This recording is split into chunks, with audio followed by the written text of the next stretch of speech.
Assalamualaikum warahmatullahi wabarakatuh. Kembali berjumpa dengan saya, Rosneda SPD di mata pelajaran Bahasa Indonesia Wajib di kelas kreasi, kreatif, aktif, dan kritis.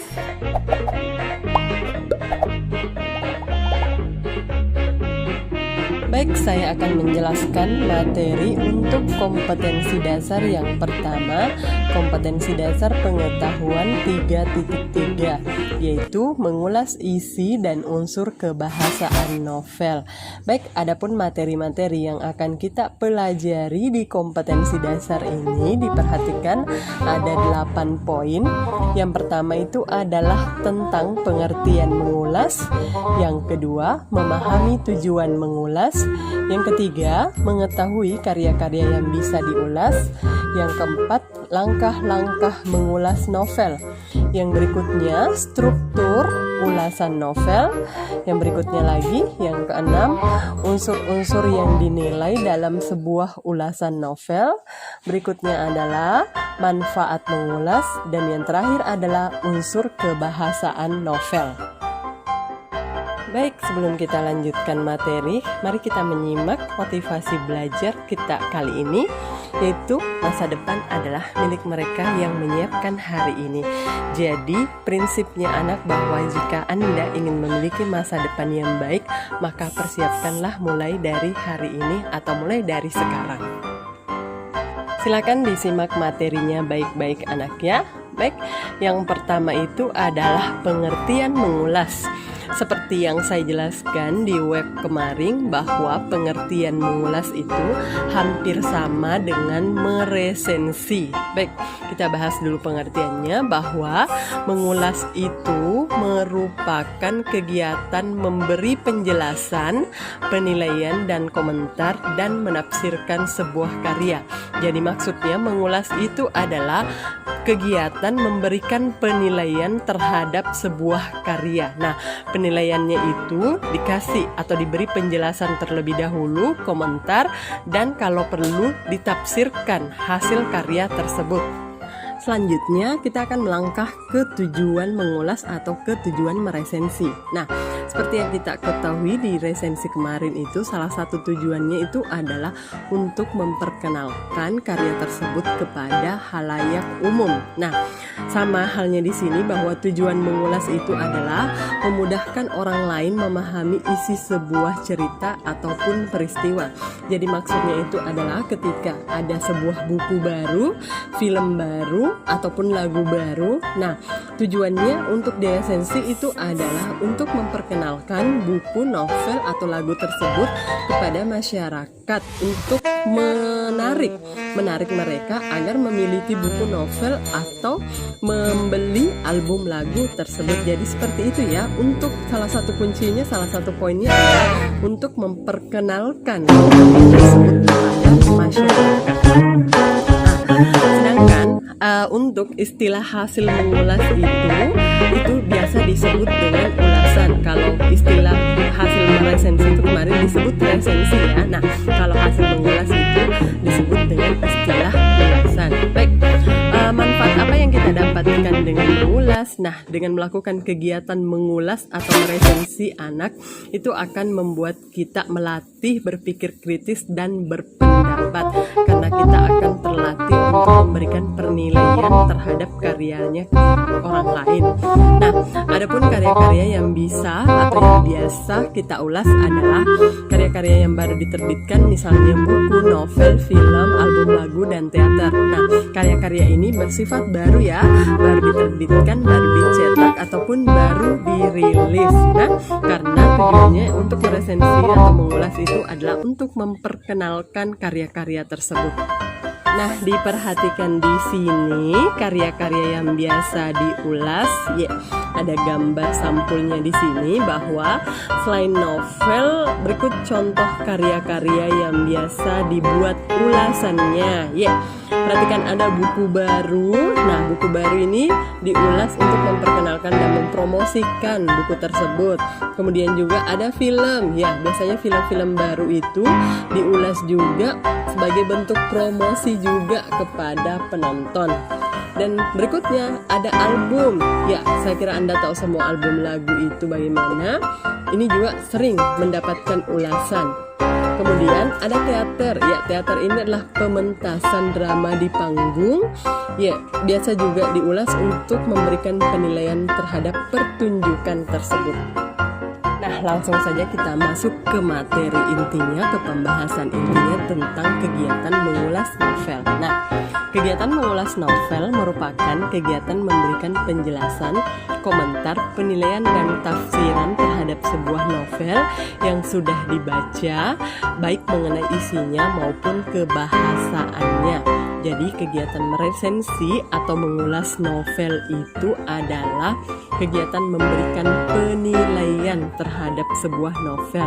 Nah, novel itu nanti baru bisa diulas, baru bisa diresensi ketika kita sudah membacanya. Nah, apanya yang bisa kita ulas yaitu bisa berkaitan dengan isinya maupun kebahasaannya. Baik, kita lanjutkan materinya. Kita bahas materi berikutnya yaitu hal-hal yang berkaitan dengan mengulas novel. Baik, ada 3 saya lihat di sini. Yang pertama itu adalah langkah-langkah mengulas novel. Baik, jadi sebelum kalian melakukan kegiatan meresensi atau mengulas novel, perhatikan dulu langkah-langkahnya. Yang pertama itu adalah pilih dan tentukan novel yang akan diulas. Nah, novel yang akan kita ulas itu atau novel yang kita pilih itu adalah sesuai dengan minat dan kesukaan kita. Jadi, ketika Anda menyukai novel cinta, novel remaja, novel petualangan, novel horor, sesuaikan dengan minat Anda agar Anda termotivasi untuk mengulas novel tersebut. Segala sesuatu yang dilakukan dengan dasar menyukainya kan pasti hasilnya akan bagus. Jadi sebelum mengulasnya usahakan tentukan dulu novel yang sesuai dengan minat dan kesukaan kita. Nah, setelah Anda menentukan novel yang Anda akan ulas, baca dan pahami isi novel tersebut ya. Jadi sambil membaca catat hal-hal penting. Nah, hal-hal penting yang saya maksudkan di sini adalah yang berkaitan dengan unsur intrinsik dan ekstrinsiknya. Di pembahasan berikutnya nanti kita akan jelaskan. Nah, jadi saya ulangi sekali lagi, sambil membaca catat hal-hal penting yang berkaitan dengan unsur intrinsik dan ekstrinsik. Nah, setelah itu, setelah kita baca, buat sinopsis novel, buat ringkasannya. Ringkasannya tidak usah terlalu panjang, 1-2 paragraf saja itu sudah mewakili sinopsis novel tersebut, sudah mewakili isi novel tersebut. Nah, setelah itu sambil membaca juga, mencatat hal-hal yang penting tadi, catat juga penilaian yang Anda berikan terhadap novel. Bisa Anda kaitkan dengan kekurangan dan kelebihannya. Nah, ini juga kekurangan dan kelebihannya Anda kaitkan dengan unsur intrinsik dan ekstrinsiknya. Misalnya kaitkan dengan tema, tokoh, penokohan, dan lain sebagainya. Di pembahasan berikutnya nanti kita akan lanjutkan. Nah, di langkah-langkah mengulas novel tadi saya singgung tentang unsur intrinsik dan ekstrinsik. Saya kira ini bukan sesuatu yang asing bagi kalian ya. Sejak SD, SMP mungkin kalian sudah mendengar istilah ini, unsur intrinsik dan ekstrinsik novel. Ketika kita membahas suatu karya, pasti kita akan mendapatkan materi ini. Nah, jadi kan tadi saya bilang bahwa ketika Anda membaca novel, catat hal-hal yang berkaitan dengan unsur intrinsik dan ekstrinsik. Demikian juga dengan ketika kalian memberikan penilaiannya, kaitkan dengan unsur intrinsik dan ekstrinsiknya. Baik, yang mana sih yang dimaksud dengan unsur intrinsik dan ekstrinsik? Ya, sebelumnya pasti Anda pernah dapatkan. Ya, saya hanya sampaikan secara garis besar di sini, penjelasannya tidak perlu. Kalian saya kira sudah paham semua. Ya, adapun unsur intrinsik dalam sebuah karya sastra, dalam hal ini novel, tema, tokoh, penokohan, alur, latar, sudut pandang, amanat, dan gaya bahasa. Ya, itu unsur-unsur intrinsik yang dimiliki oleh sebuah novel. Tema itu adalah pokok permasalahan dalam dalam sebuah cerita, apa yang menjadi inti ide pemikiran cerita. Kemudian tokoh itu adalah pelaku, penokohan itu adalah karakter atau sifat tokoh, alur, jalan cerita atau rangkaian peristiwa. Sementara latar itu ada 3: tempat, waktu, dan suasana terjadinya cerita. Sudut pandang itu adalah gaya pengarang atau siapa yang bercerita dalam novel tersebut, amanat pesan yang disampaikan oleh pengarang, dan gaya bahasa. Ya, ini juga berkaitan dengan ulasan novel tadi. Nah, adapun unsur ekstrinsiknya yaitu nilai-nilai. Nah, nilai-nilai di sini yang dapat kita petik, yang dapat kita ambil dari sebuah novel. Nah, ada beberapa nilai yang sering terdapat dalam sebuah karya sastra. Ada nilai pendidikan, nilai budaya, sosial, ekonomi, moral, politik, dan nilai-nilai lainnya. Oke, selanjutnya. Nah, saya bilang tadi, nanti ketika kalian membaca novel, kalian juga bisa memberikan penilaian atau mencatat hal-hal yang Anda akan nilai.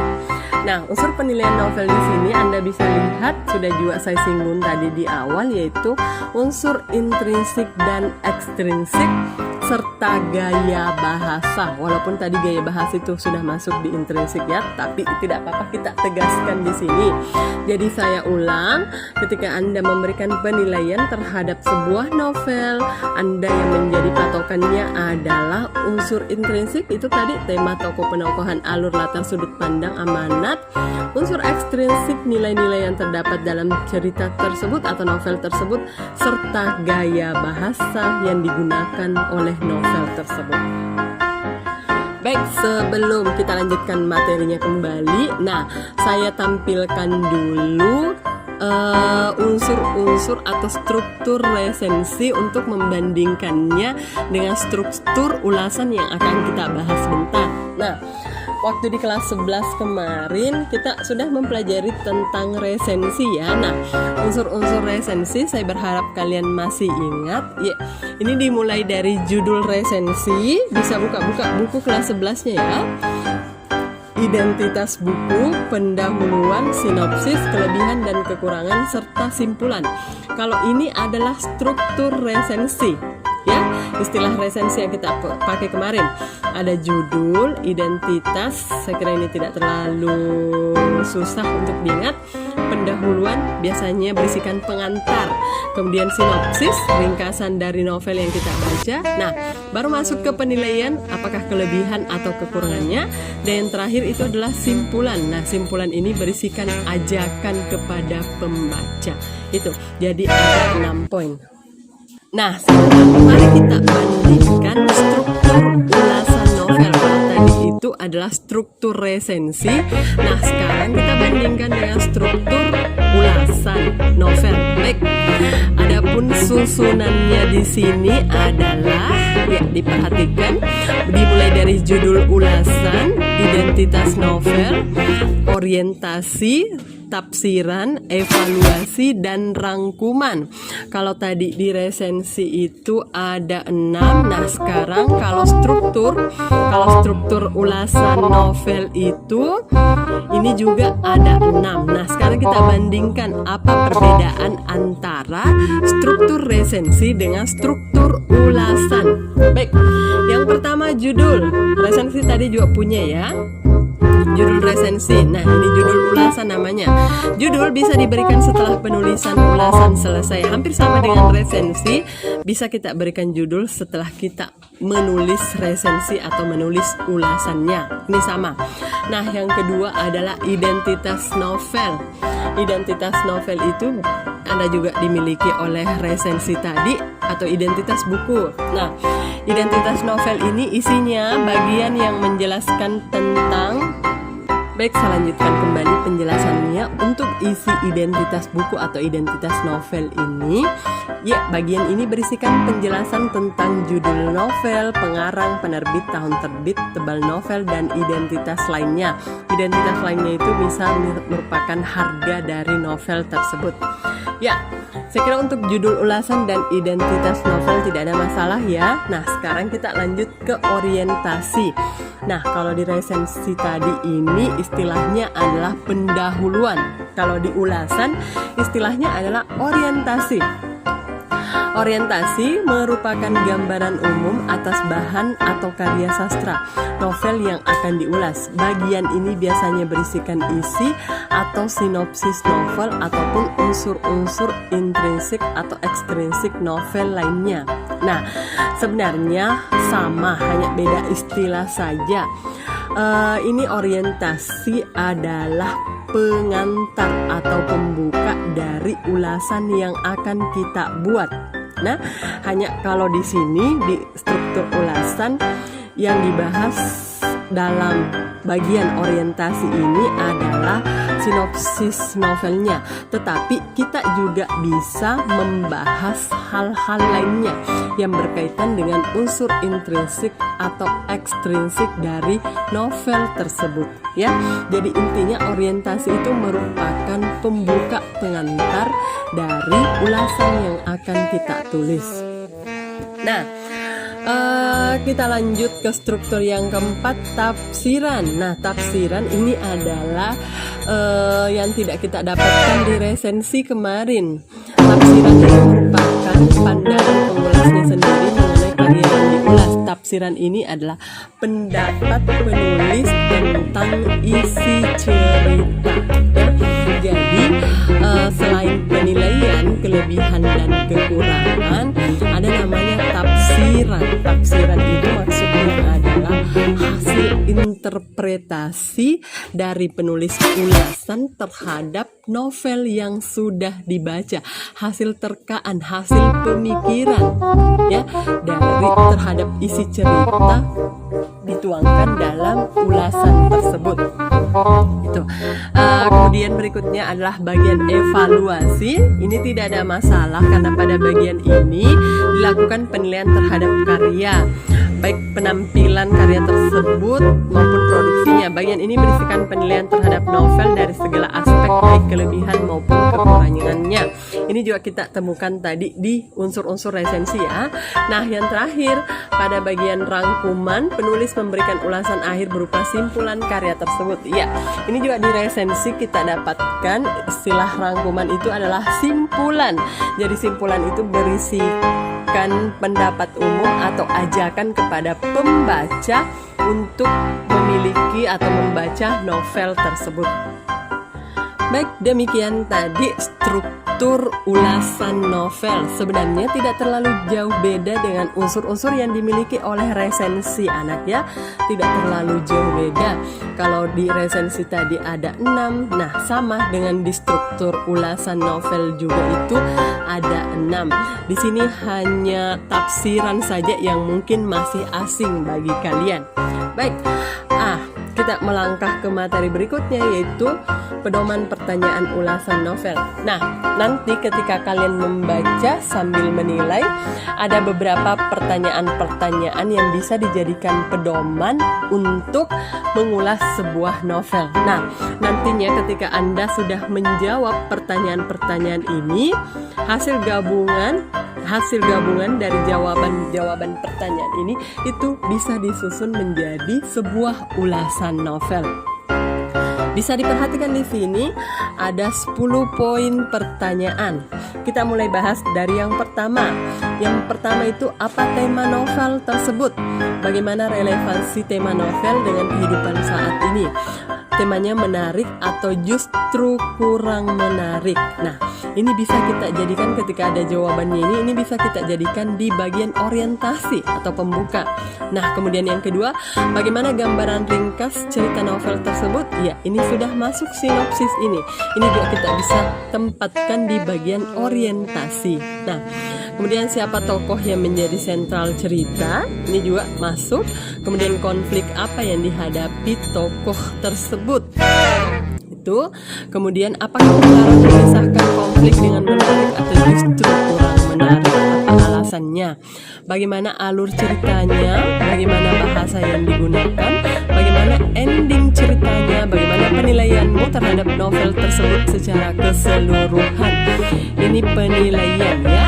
Jadi menjadi kelebihan dan kekurangannya. Kemudian bagaimana rekomendasimu tentang novel tersebut bagi pembaca? Apakah novel tersebut layak menjadi bacaan yang baik dan menarik atau justru sebaliknya? Nah, pertanyaan yang terakhir ini jawabannya bisa kita jadikan di bagian rangkuman atau simpulan dari ulasan kita. Jadi nanti di tugasnya saya akan berikan pertanyaan-pertanyaan ini sebagai pedoman Anda untuk membuat sebuah ulasan.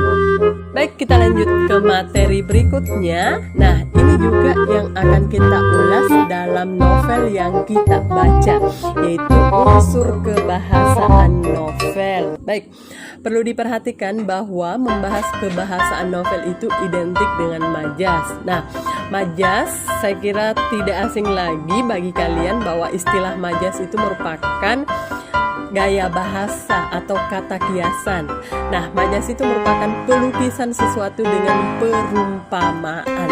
Itu jadi gaya bahasa ya, itu yang dimaksud dengan majas. Jadi yang ada 5 jenis majas di sini yang biasa kita dapatkan, yang biasa kita temukan di dalam sebuah novel.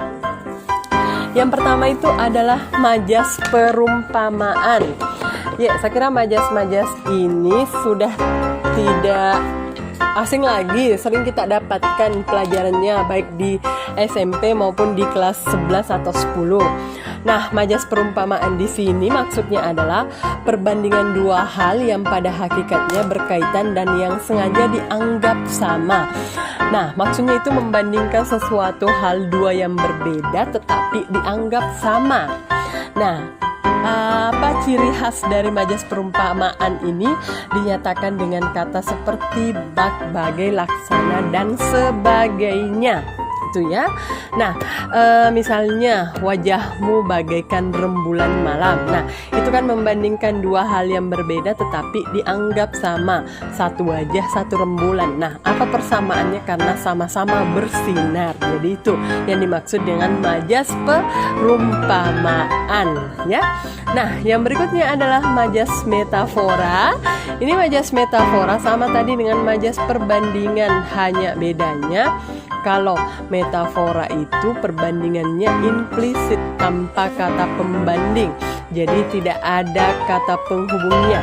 Langsung saja saya contohkan misalnya Yasmin adalah buah hatiku. Nah, itu adalah pembanding yang implisit. Buah hati itu maksudnya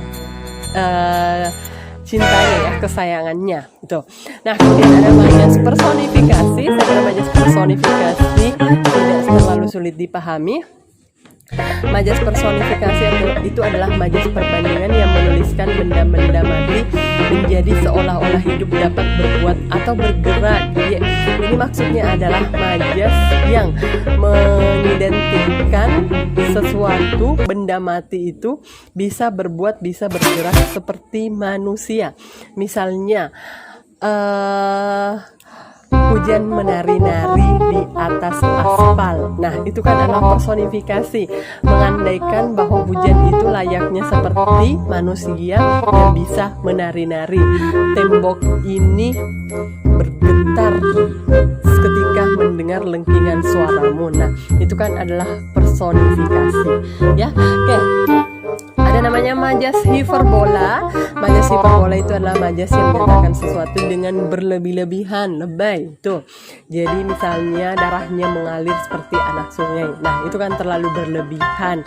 Kita ketahui bahwa sungai itu besar alirannya. Nah, kalau andaikan ada darah yang mengalir seperti sungai itu, ya rasanya sesuatu yang berlebihan. Itu namanya adalah majas hiperbola. Kemudian ada namanya majas litotes. Nah, majas litotes ini merupakan kebalikan dari hiperbola.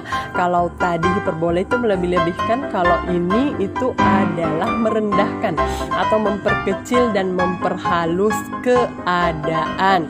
Misalnya, singgahlah di gubuk reot kami, padahal sebenarnya rumahnya bagus, tetapi karena sangat merendahkan, nah dipakailah kata kiasan, ya. Seperti itu. Jadi itu adalah majas litotes. Baik. perlu saya sampaikan bahwa novel yang baik itu tidak mesti harus selalu menggunakan bahasa kiasan ya, tetapi bahasa yang sederhana itu justru menjadi daya tarik sebuah novel. Demikian juga dengan pembaca, tidak selamanya pembaca suka dengan novel-novel yang penuh berbahasa kiasan, tapi terkadang pembaca itu lebih banyak menyukai novel dengan bahasa sehari-hari yang lebih sederhana. Baik, jadi demikian anak penjelasan saya untuk materi KD 3.3 mengulas isi dan unsur kebahasaan novel. Jadi kegiatan kita nantinya itu adalah melakukan kegiatan mengulas apa yang diulas, yaitu isi dan unsur kebahasaan novel tersebut. Baik, terima kasih atas perhatiannya. Mohon maaf jika ada kekurangan. Wabillahi taufiq wal hidayah. Wassalamualaikum warahmatullahi wabarakatuh.